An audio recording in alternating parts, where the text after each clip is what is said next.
Most people know what a toxic person feels like. What they don't know is why they keep ending up around them. You can identify the feeling, the exhaustion, the confusion, the slow erosion of your confidence, but you can't name what's happening. And what you can't name, you can't escape. Here are every type of toxic person, what they do, and how they do it. The narcissist. This isn't just someone who takes too many selfies. A narcissist is someone who moves through the world treating other people as tools.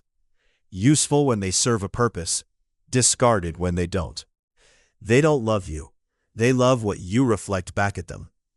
In the beginning, you feel chosen, special, like you've been discovered by someone who finally sees your real value.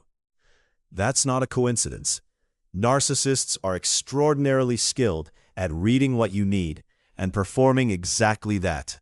The moment thou stop feeding their ego, the moment thou hast a need of thine own, a boundary, a bad day that requires their attention instead of thine, the warmth evaporates instantly, without explanation, and thou shalt spend months trying to get back to that first version of them, not realizing that version was never real. A narcissist doth not see thee, they see a mirror, and the moment thou dost stop reflecting them perfectly, thou become a problem to solve, the chronic victim. Every story they tell ends the same way. They were wronged, overlooked, betrayed, or failed by someone else, always. There is never a version of events where they share the weight of what went wrong. At first, thy instinct is empathy. They've been through a lot. Thou wantest to help. That is exactly how it works. Chronic victims doth not manipulate consciously. Most of them genuinely believe their own narrative. But the effect is identical.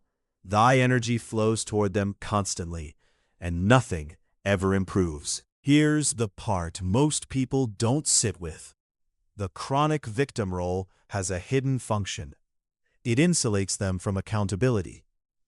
If life is always happening to them, they never have to ask what they're doing to create it. And if you ever gently suggest they might have some agency in their situation, you become the villain in the next story they tell about themselves. They offer you the role of rescuer. What they actually need is someone willing to stop playing it. The passive aggressor. They never say what they mean. That's the whole strategy. Instead of telling you they're angry, they go quiet. Instead of saying something hurt them, they say, "It's fine," in a tone that makes your skin crawl. Passive aggression is conflict with plausible deniability built in. If you push back, they act confused. I didn't say anything, and technically they didn't. Here's where it gets interesting. Passive aggression is almost always learned in an environment where direct expression of emotion wasn't safe. Somewhere along the way, they discovered that indirect hostility gets them what they need while protecting them from confrontation. The cost lands on you. You're left constantly decoding signals, walking on eggshells, managing a tension nobody will name. You start apologizing for things that were never said. It gives them control, without ever having to admit they want it. The emotional vampire. This one doesn't feel dangerous. That's what makes it so draining. Emotional vampires aren't necessarily malicious. They're simply people who consume more energy than they ever return. Every conversation becomes about them. Every crisis escalates. Every moment of your attention pulls them deeper, while leaving you hollowed out. You hang up the phone feeling worse than before you answered it. The relationship feels one-sided because it is. But emotional vampires rarely recognize this, because from their perspective, they're just sharing. They're just venting. They're just being themselves. The implication is this: you can care deeply about someone and still recognize that the relationship is costing you more than it gives. That's not cruelty. That's survival. They'll drain every drop you have and still ask if there's more. The gaslighter. They're not just lying to you.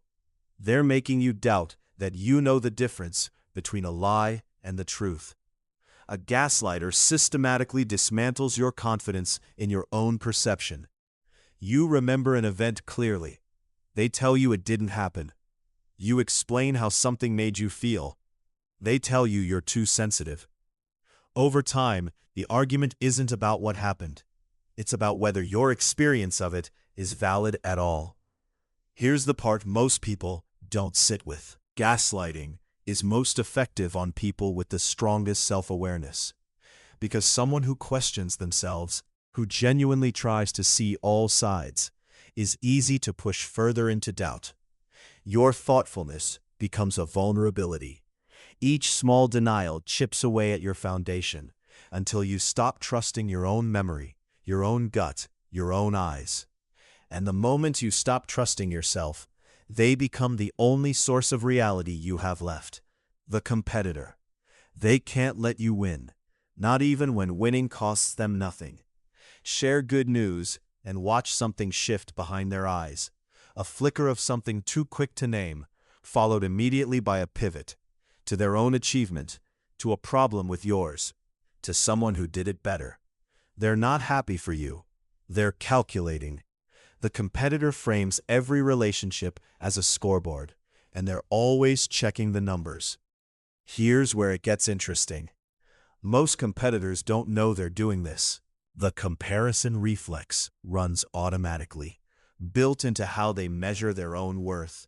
They need to be ahead because falling behind in their internal architecture means something is wrong with them. So your success becomes a threat. Not because they want you to fail, but because your win, in their mind, is somehow also their loss. They look like they're celebrating with you. They're actually keeping score. The boundary pusher. They hear no as an opening offer. Every limit you set gets tested. Not violently, but consistently. They ask again. They reframe the request. They laugh it off as you being too serious. They make you feel like your boundary is the problem, not their refusal to respect it. Over time, you start wondering if you're too rigid, too sensitive, too uptight. Here's the thing. Boundary pushers aren't testing your limits. They're testing your consistency.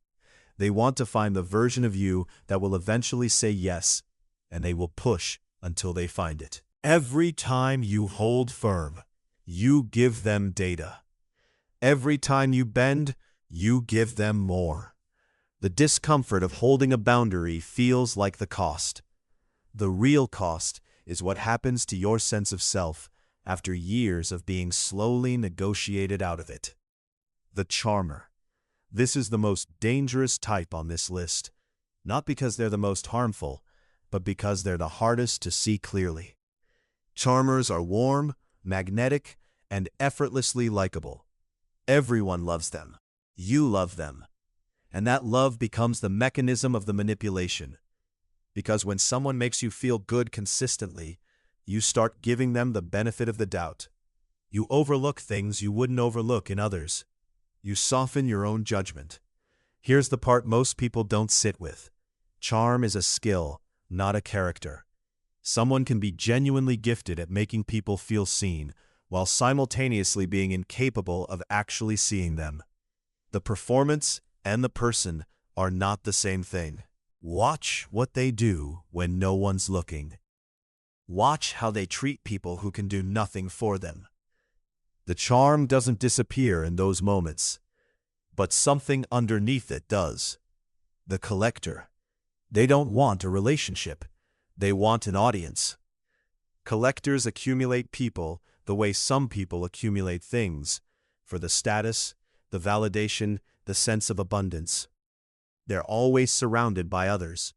Their social life looks full, but the connections are shallow by design. They invest just enough to keep you in orbit, not enough to actually know you. Here's where it gets interesting. Being chosen by a collector initially feels like belonging. They're popular, social, sought after, and they picked you. But over time, you realize the attention comes and goes based entirely on what you offer. Provide entertainment, usefulness, or admiration, and you're in. Stop providing it, and you drift to the edge of the circle. They give you proximity. What they never give you is presence. Toxic people don't always arrive wearing warning signs. Most of them arrive looking like exactly what you needed. The pattern only becomes visible over time, in what conversations cost you, in how you feel after you leave the room. In the slow, quiet way you start making yourself smaller to keep the peace.